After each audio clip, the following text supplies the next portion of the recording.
अस्सलाम वालेकुम वरहमतुल्लाहि वबरकातुहू। मेरा नाम है अब्दुल रहमान। सच बोलना अच्छी आदत है। जो शख्स सच बोलता है वह तमाम बुराइयों से बच जाता है। आज मैं आपको ऐसे शख्स के बारे में बोलूँगा, बहुत सारे बुराई करता था मगर सच बोलने की तरफ से सारे बुरे काम छोड़ दिए। एक शख्स हज़रत मोहम्मद सल्लल्लाहु अलैहि वसल्लम के पास जाता है और कहता है कि मेरे पास बहुत सारे बुराइयां है, मैं उसमें से एक छोड़ सकता हूँ। आप सल्लल्लाहु अलैहि वसल्लम फरमाया, तू झूठ बोलना छोड़ दे और हमेशा सच बोल। तो वह शख्स वादा कर कर चले गया।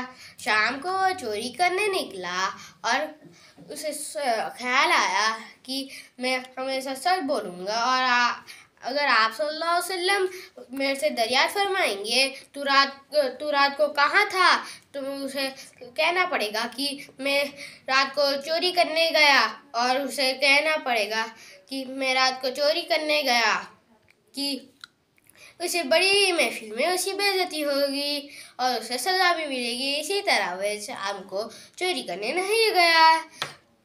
दूसरे दिन वह शराब खाने के सामने से गुजरा और उसका दिल चाहा कि मैं दिल चाहूँ शराब पीऊँ, मगर उसे ख्याल आ गया कि मैं आप सल्लल्लाहु अलैहि वसल्लम के पास से वादा कर चुका हूँ कि मैं हमेशा सच बोलूँगा और कभी झूठ नहीं बोलूँगा।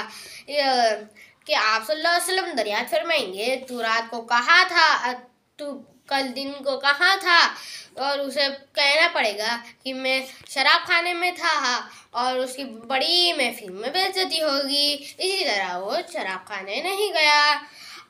ऐसे ही तरह वे सारे बुरे काम छोड़ दिए और इसी तरह वो सारे बुरे काम छोड़ दिए। हम सबको भी ऐसी तरह बुरे काम छोड़ना चाहिए और हमेशा सच बोलना चाहिए। जज़ाकल्लाह खैर।